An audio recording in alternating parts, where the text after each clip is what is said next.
there's fine lines between patriotism and nationalism and ultranationalism. Tony McAleer is looking at a photo of himself from the 1990s. He was a skinhead, an organizer for the White Aryan Resistance, and a member of the Canadian Reserves. I first joined the Reserves infantry for the weapons training. But I think the military has always had to guard itself against people joining for the wrong reasons. It's something the military is currently grappling with following the high-profile arrest of another former Canadian reservist in the United States. Patrick Matthews is accused of planning violence with an extremist group called the Base. If I were chief of personnel, my first comment, oh shit, not again.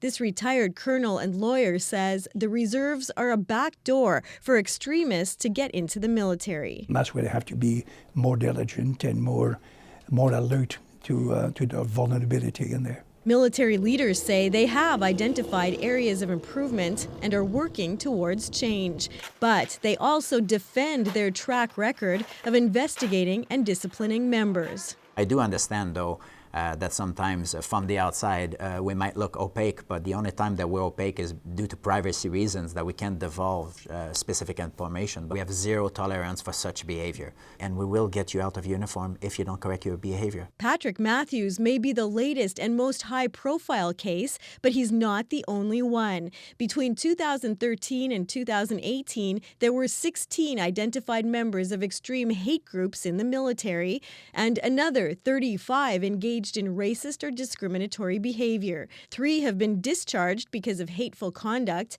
15 got interventions ranging from counseling to discipline.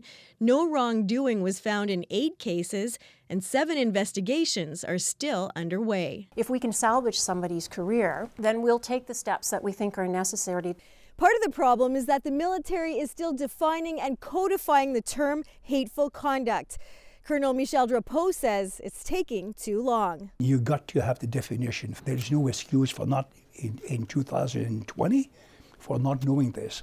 Get on with it. We had begun to quietly purchase weapons and ammunition. Reading from his book, Tony McAleer is now using his experience to help white supremacists disengage from hate groups, especially those in the military. But we have to make sure that we're doing the best that we can to keep our military safe and our society and our values that we cherish as a country safe. Karen Pauls, CBC News, Winnipeg.